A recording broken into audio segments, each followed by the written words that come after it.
Hello and welcome to this sponsored video! This video is sponsored by Penguin Platform, and as such, I am sat in front of a bookshelf. I'll be honest with you, I've had a tough couple of days. There's been a lot going on in the headspace. Not so fun in the old noggin. There's some personal stuff which is mine to explore, and there's some professional stuff like writing this book, which is tremendously exciting. And when I'm actually writing it, I'm having a great deal of fun. There's so much cake in my house, but there's business that surrounds it, and I don't have a very business-centric mind. I'm a creative. I get by on, creating and scarves. So the business element has logistics, which creates stress, and stress is then compacted by everyone's favourite house guest, self-doubt. And that's not to mention just the general human condition, which likes to turn around at every given opportunity and go, why? Why?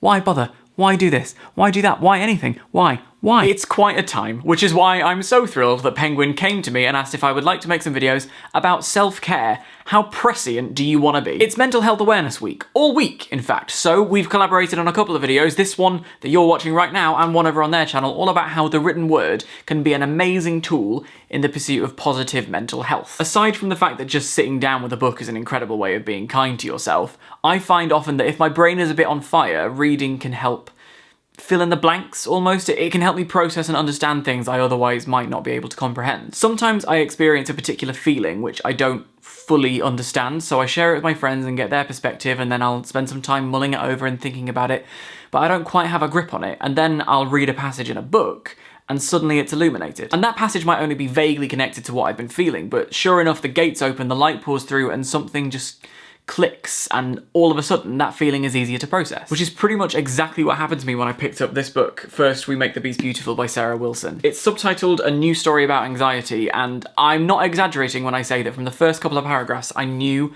I had to read this book. I think it's just the way she talks so frankly and openly and directly. It's kind of like reading her journal, and she's got this Aussie sensibility that just leaps from the page. She's honest. At times it's quite painful, but it's also really positive. So many of us suffer from anxiety to varying degrees, and whenever we talk about it, I find that it's usually quite aggressive. At least that's how we frame it. We battle anxiety, or we conquer anxiety, or we overcome, we struggle with anxiety. But what she's suggesting here is that rather than seeing it as another thing to add to our stresses, another thing that we have to overcome, another battle we have to fight, what if we accept the fact that anxiety is human and instead find some strength in embracing it? The idea just really resonated with me. I guess it's kind of a keep calm and carry on vibe, and I know I slip further and further into hippie territory as each day goes by, but there's something I find so inspiring about the idea of welcoming our vulnerability in and finding a strength in it. So that's that. You and me are going to go on a journey. Next up, it's your friend and mine, John Green. We wish he was your friend and mine. I feel like John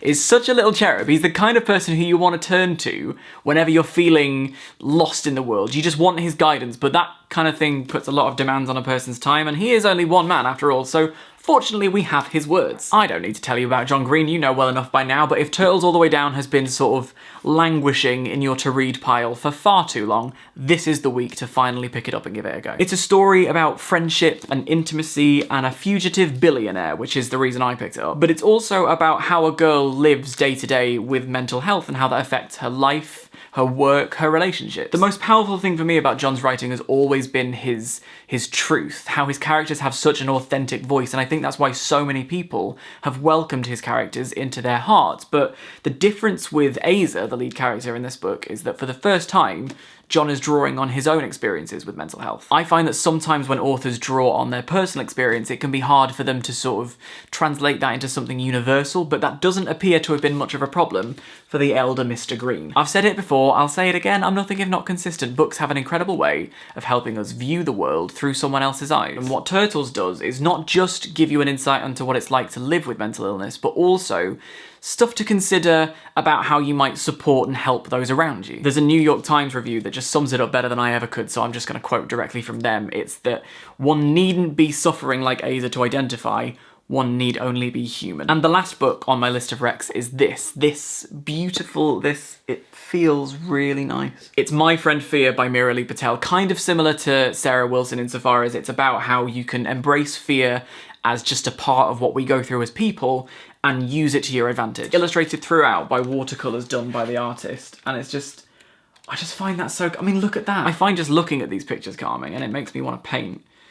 I won't, I've just tidied, but it's broken up into sections, so it's the kind of thing that you can dip in and out of, then go away and muse on it for a bit, and then come back to it when you need a break. One of my actual favourite best things to do ever is a 3 AM conversation. You know the type. So it's after a party or a mate is just sleeping over and you're up talking and you start unpacking things. You feel the tiredness creep in, but you don't care because you're so in the conversation. You say stuff that you wouldn't dream of saying at any other point because you feel so comfortable in that moment, and you start, you know, letting go of old thoughts and welcoming in the possibility of new thoughts. This book is like a 3 AM conversation to me. I will say that none of these books hold answers. I don't think there are answers. Socrates was looking for an answer to the question why. He couldn't figure one out, so I don't blame John Green for not getting one either. But while we're on our journeys, while we're trying to make peace with each new day, I think that books like these can really help us to explore who we are and consider the impact we have on ourselves and the world around us, and I have just slipped into full hippie territory. There's no going back now. Tune in next week where I'm going to be burning incense and wearing a dress made of hemp. Thank you very much for watching this video. Thank you, Platform, for the wee spawn, and do go and check out the video I made on their channel. The link